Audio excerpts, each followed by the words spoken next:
Kisah Mbah Leles dan Dewi Rengganis, asal-usul Desa Burujul, Kecamatan Jatiwangi, Kabupaten Majalengka.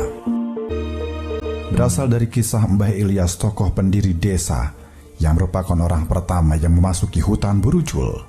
Sebelum dimekarkan, Burujul awalnya merupakan suatu desa yang cukup luas, meliputi Kasokandel, Gunung Sari, Batu Ruyuk, Mandapa, Andir, Cicadas, Burujul Kulon, dan Burujul Wetan. Tahun 1922, Burujul dimekarkan menjadi Burujul Wetan dan Burujul Kulon dengan kepala desa pertama yaitu Bapak Kaprawi dan Bapak Haji Muzamil. Berawal dari kisah Mbah Jaka Kusuma yang berada makamnya di Desa Panongan, Kecamatan Jati Tujuh. Mbah Jaka Kusuma adalah kepala pasukan dari Kerajaan Mataram yang datang ke wilayah Panongan.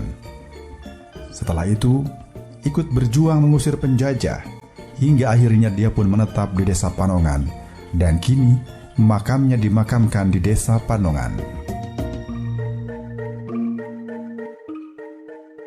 Dikisahkan, Mbah Jaka Kusuma mempunyai 3 orang anak. Yang pertama bernama Mbah Sanajem, yang kedua bernama Mbah Gabu, dan yang ketiga bernama Mbah Leles atau Raden Ilyas, yang ditugaskan untuk berdakwah dan mengusir penjajah dengan dibekali ilmu agama dan kesaktian, dan dibekali sebuah wasiat seperti berikut. Ya Raden Ilyas, berangkatlah kamu ke arah Gira dengan menaiki perahu yang terbuat dari rakitan bambu. Lantas, di mana kamu berhenti, maka kamu harus menetap di tempat tersebut.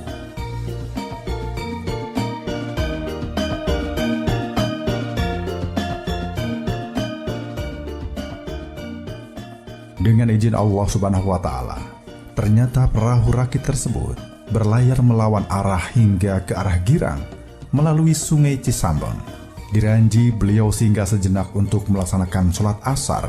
Lantas perjalanan dilanjutkan kembali hingga sampailah di Sungai Ciporang, hingga ke suatu tempat yang bernama Hulu Dayeh, yang merupakan cikal bakal terbentuknya sebuah desa bernama Burujul. Raden Ilyas lantas membuat gubuk di tempat tinggal tersebut di tengah hutan, dan kejadian tersebut menurut narasumber diperkirakan terjadi tahun 1660. Lantas beliau pun pergi ke suatu tempat. Di sana beliau bertemu dengan seorang putri cantik yang bernama Dewi Rengganis, yang berasal dari Sangyang Kerajaan Talaga Manggung. Walaupun pakaiannya terlihat seperti seorang putri raja, namun pada saat itu Dewi Rengganis dalam kondisi yang memprihatinkan. Bajunya compang-camping dan seperti kelelahan.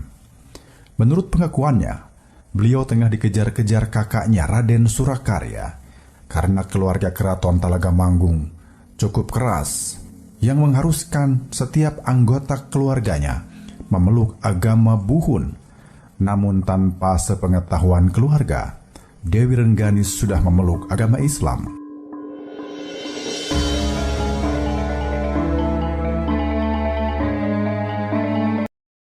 Akhirnya Mbah Leles atau Raden Ilyas melindungi dan menyembunyikan, atau dalam bahasa Sunda dibunikan, sehingga di tempat itu dinamakan Cibunigelis, artinya menyembunyikan atau melindungi putri cantik.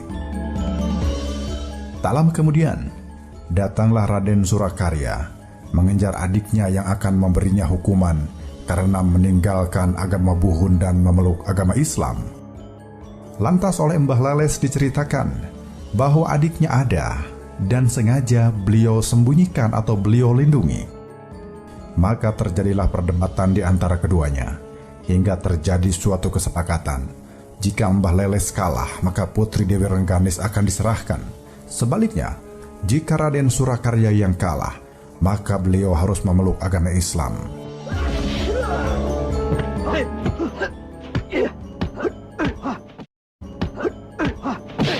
bersamaan terjadilah sebuah pertarungan adu kesaktian di antara keduanya. Pertarungan adu kesaktian tersebut berlangsung seharian hingga ngelet dan Luut leet kesang atau bermandi keringat hingga kehausan. Dan tempat pertarungan tersebut dinamakan Cikelet. Raden Surakarya yang merupakan kakak Dewi Rengganis mengalami kekalahan oleh Mbah Leles.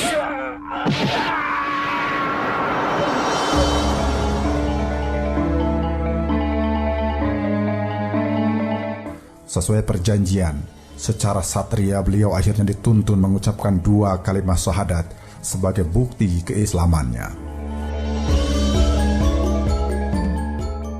Pada saat itu, mata pencaharian penduduk adalah mengolah tanah atau sawah sebagai petani.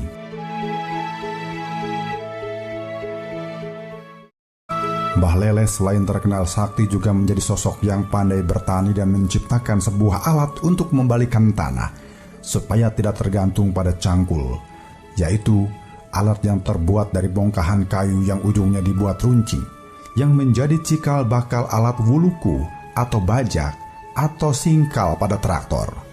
Oleh masyarakat setempat, saat itu alat tersebut disebut burujul, maka tersebutlah tempat tersebut dengan nama Desa Burujul.